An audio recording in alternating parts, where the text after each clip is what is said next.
Praise God, hallelujah.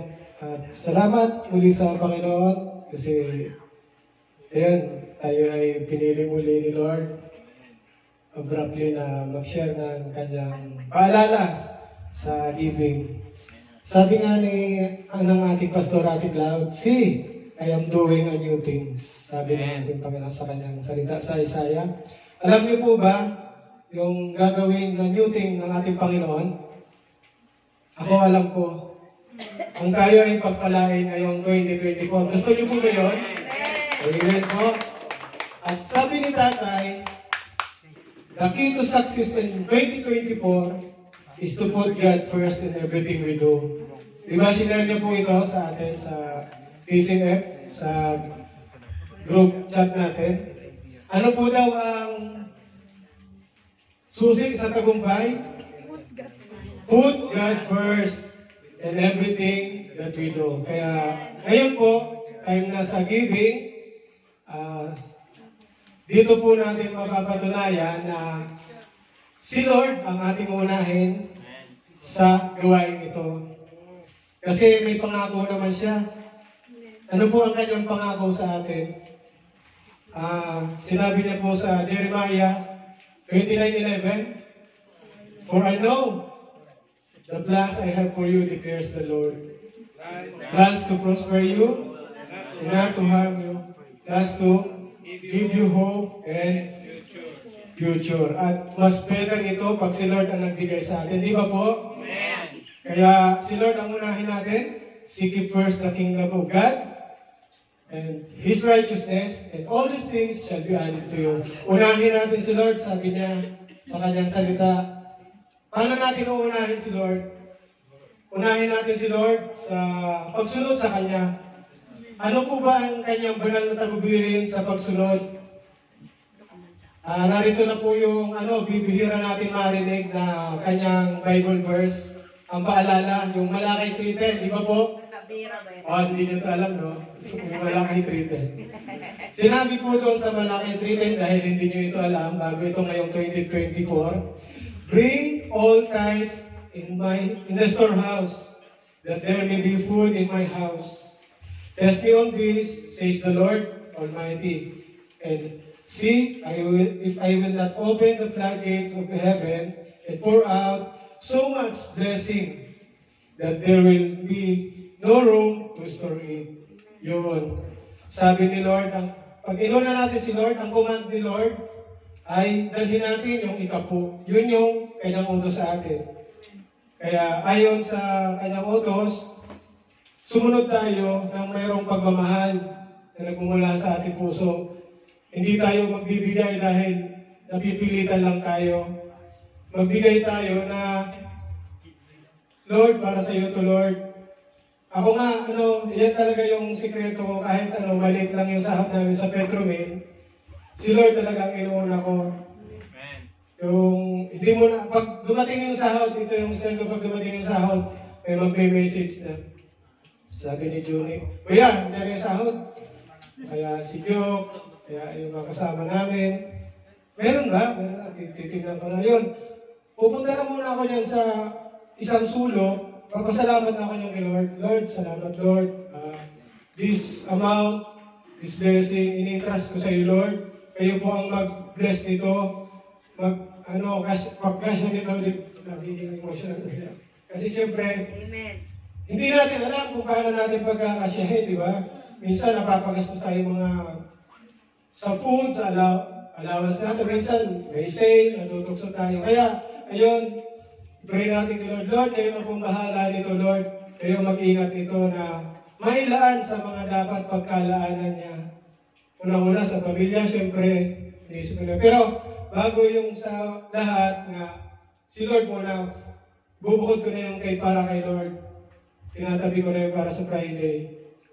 At para pagdating ng Friday, automatic, bibigay ko na yung kay Lord para yun yung first fruit natin na yung lahat ng kita natin, ipinagkakatiwala. Diyan makikita ni Lord na ipinagkakatiwala natin kay Lord yung financial natin.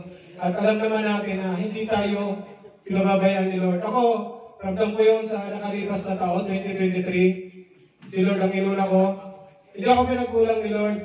Labis-labis pa nakapagbigay, alam niya ng pamilya ko. Yung sabi ko nga, hindi na ako magbibigay kasi may pinag-iipunan ako. Pero hindi ko rin mapigilan yung sarili ko na magbigay.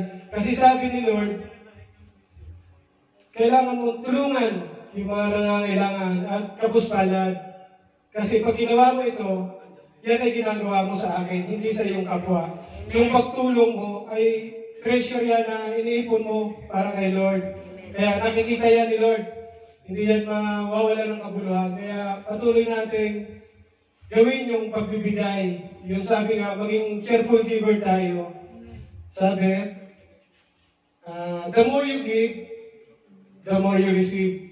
Sabi nga yun. At yun, ipakita natin kay Lord na nitong 2024, natapat tayo sa Kanya na sumunod. Kasi yung promise niya doon sa after Malakay 3:10, di ba, 3:11, anong sabi doon ni Lord? I will rebuke the devourer.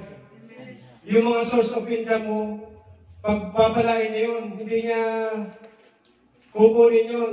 Kasi patuloy ka nagbibigay eh. Di patuloy ni Lord ang pagpapalain yun. Yung mga kumpanya natin, patuloy na pagpapalain. Amen! Hindi natin alam, kami sa Petromin, hindi namin alam. Hindi kami makaka-touch o makaka-reach ng aming quota, yung aming limit. Di ba, Johnny? Pero si Lord, binibigyan kami araw-araw ng customer. Hindi natin yan alam na ginagawa ni Lord yung part niya. Basta tayo, gawin natin yung part niya, unahin natin siya sa buhay natin. Kaya, kapatid, unahin natin si Lord, tayo na po magbigay. Hallelujah. Praise God.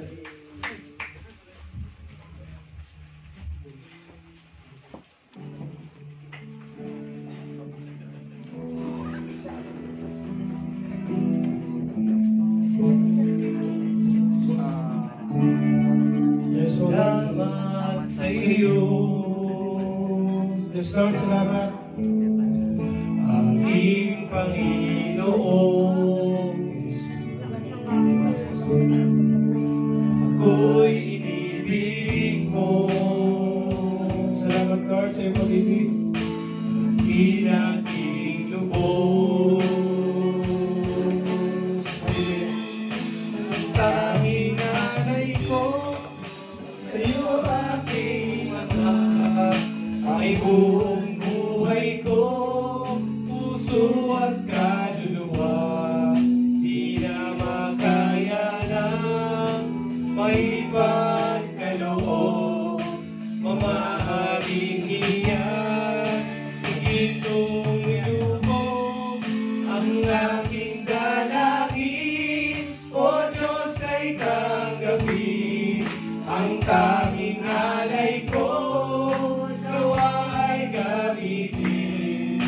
Ito lamang, Ama, wala nang iba pa akong inibig.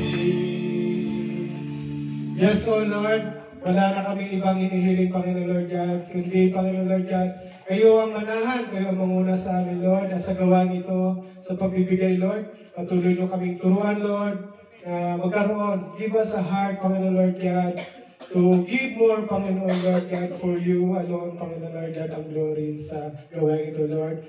Lord, salamat, Lord, sa mga kapatiran, Lord, na nagbigay, Lord, at patuloy niyong pagpalain, Lord, ang aming sa labing na likom na ito, Panginoon Lord God. Kayo po, Panginoon Lord God, ang mag-ingat nito, magtalaga nito, Panginoon Lord God, for the furtherance ng iyong kingdom, Lord, dito sa lupa, Panginoon Lord God. And Lord, patuloy niyo pagpalain, Lord, ang lahat ng source of income namin, Panginoon Lord God. This 2024, Panginoon Lord God, kami naniniwala, Panginoon Lord God, sa iyong pangako sa amin na hindi niyo kami papabayaan at pagkukulangin, Panginoon Lord God.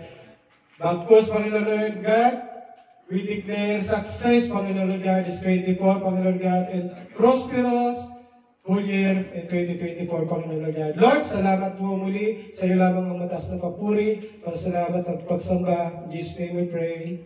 Amen. Amen. So maraming salamat po, Brother Sandy, sa Operatory Exhortation. So, dadao na po tayo sa ating testimony portion. Ang layunin